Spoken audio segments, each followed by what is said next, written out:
It is a pleasure for us to have you here. Welcome to everyone.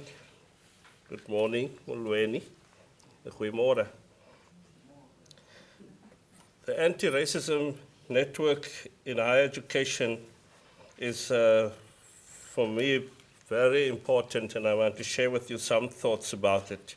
And I think going forward, the work will become actually more important at our different institutions. I want to say thank you to the people who've been working hard to make it happen and support you with it. But the colloquium's focus on student experiences in higher education comes at a very crucial time. It is on the one hand, there is a very important ministerial question around it, the ministerial's oversight, the Minister's Oversight Committee on Transformation for South African Universities, appointed in January, is a very important part of the bigger network of things that will happen and that we have to be aware of, but also the importance of the debates around social cohesion, the questions of how do we eliminate discrimination in higher education, as we have seen in the 2008 committee, the SODID committee, also helped us to begin to look at these questions. But the most important work, and this is what I want to share with you, is still happening among academic people and the students, as that is the spaces that will push it and will push the argument further than it can be done within bigger institutional debates, within higher education, ISA, or wherever. It is actually always the critical work that happens when people really take the challenges of something that becomes tougher, take the academic challenges of it seriously and begin to work around it. You know, it was easy to make the argument, and it's still important to make, and still difficult to make, that race matters. Most people would like us to move on and accept that after 1994, race no longer matters. In fact, that argument is still important, and we still have to find ways to make that argument in a way that speaks into our new context, speaks into a country going forward, creating new codes, new cultures, and creating new ways of communicating with each other. And it's a tough one, and this network is important in looking at that. But at the same time, we're seeing it on the other side of the balance, the question whether we are not beginning to see a stronger turn, that class become more significant than race. And that you have to ask about the future significance of the question of race in a context of a growing a growing question about inequalities within all race groups, if you can put it like that.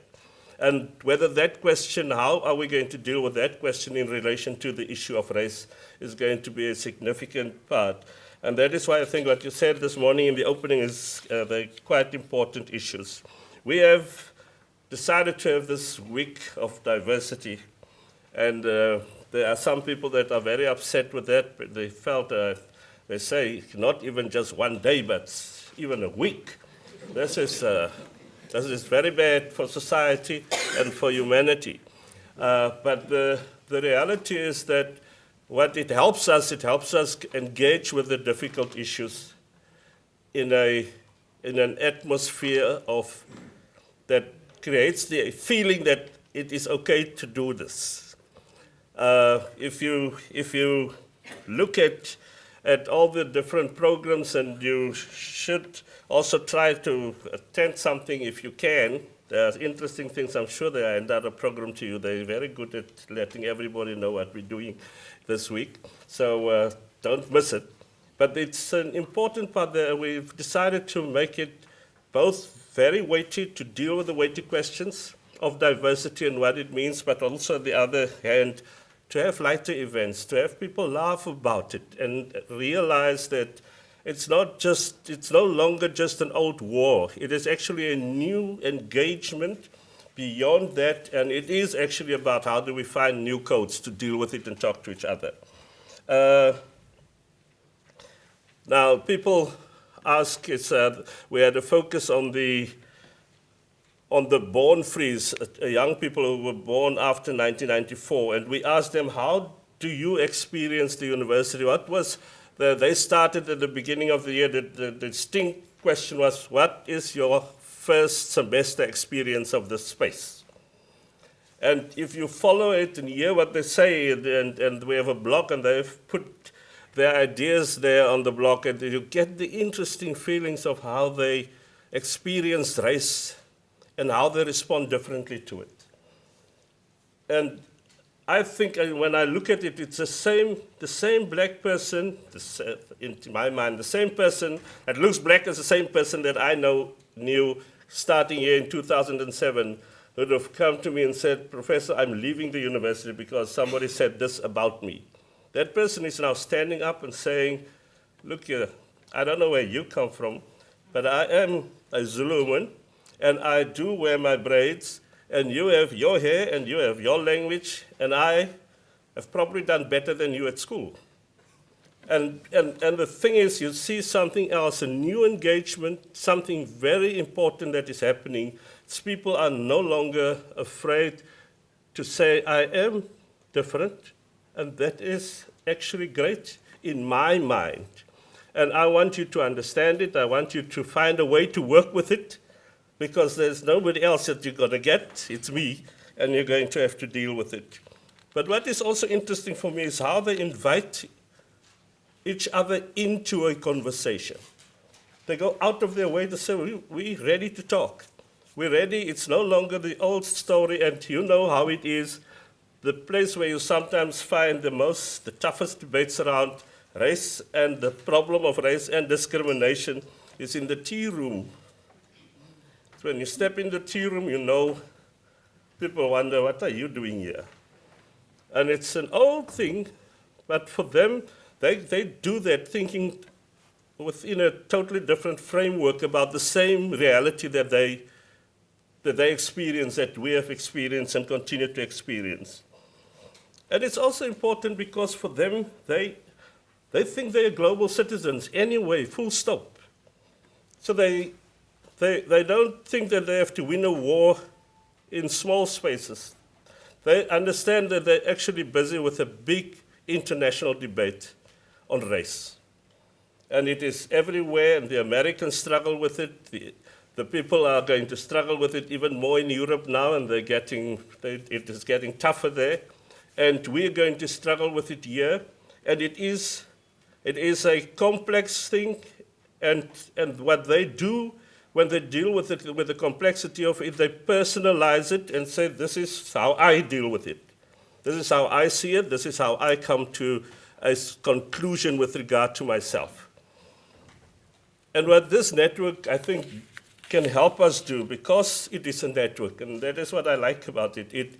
It can look at the many layers of this conversation and the many layers in which it finds expression, the issue of race and discrimination, and also look at how it plays in, how actually we may be seeing a resurgence of right-wing racist thinking in our country and over the world, all across the world. And whether we understand how that network is beginning to come together, and how strong that network will be if we don't continue to claim the small spaces, space by space by space. And our students play a very important role in that. I've always made the argument at Stellenbosch University that I don't want to leave the university one day as the person who made objects out of the students when we worked around transformation. Because I wanted them to feel like the subjects of the transformation, to feel like the subjects of the questions that we debate. I had a student once who came to me and said to me, Professor, you know why I still stay here? It's not because it's easy, but because I like the issues.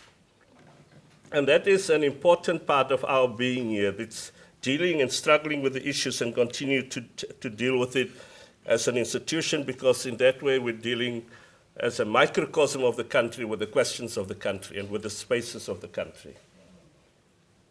So we have accepted the vision for Stellenbosch University 2030 called "We want to create a more inclusive community at this institution, a stronger, innovative community, and a community that wants to leave an impact on society." And all these things are related to the questions that you are looking at and are dealing with.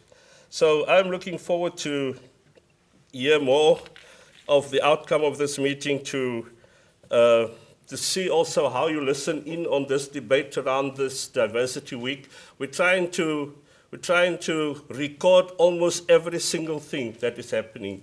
We're trying to get everything on the internet. We're trying to put it out on the web. We're putting it out on blogs that I am driving and on blogs that students are driving. We're trying to put it out on Twitter, etc. And if you follow it, you can even follow it in the more right-wing papers on this question. They are reading, they're listening to everything we are saying about diversity. And this is good, because it helps them to get their strategy worked out better, but it also helps us to see them for where they're coming from better. And we mustn't miss that. And continue to study all the questions and all the trouble. There's two things that stood out for me. It's the one thing about the born frees who said to me, what they now realize is what the great responsibility that they carry for the society. They were just young people coming to university, trying to get this degree, thinking that one day I'll get a great job. Now they realize I have a social responsibility. I have a responsibility to the kind of society that we will be, and for them to really understand what it means when other people say, you are Mandela's children, and you must remember that. And there's a reason for why you must remember that. Somebody asked me in a tweet last night, but isn't it unfair to differentiate the born frees from those who were born before them? And so I thought about it carefully. I said, yes, it is unfair because apartheid was unfair. And that is why it remains, it should not have happened that we had that. And now we have it, it's an historical reality. And now we must help them and support them, but also take them as the people who will teach us how to go forward with the difficult questions. There's just one person who was very upset, wasn't upset actually, about something racist said to her by a white student. And she said, the person used the word cis, and when the Afrikaans person use the word cis, then it is serious. Then you step back, don't go in there. But they used that word and said other things to her, and she said she felt bad about it, but not angry anymore. And she suddenly realized, she looked at that person and thought, and so what? Sister. And so what? And she kept going. And the difficult thing that we're facing, and this is the tough part for our future, is that many of our students, and many of them may be white, will be working for some of these black students. They're very good. They're going to be some of the best people that this country will see in its leadership, in its companies, etc. And they know, some of them don't even want to try to come into Stellenbosch because they know it takes a bit of a step up to do that. And when they do so, you know that they're ready. And the numbers are growing. For next year, we see significantly more. And we see the numbers growing of people who are first generation higher education students. We see the numbers grow, and we put in more numbers of those students into our residences next year, because we want our residences, instead of having seniors that reinforces a culture that they have grown up with, to learn also from juniors that will be in larger numbers very soon in those residences. And perhaps, as it always is, the truth may be found in the middle, and people will find a better country there as well. Thank you very much, and everything of the best to your work.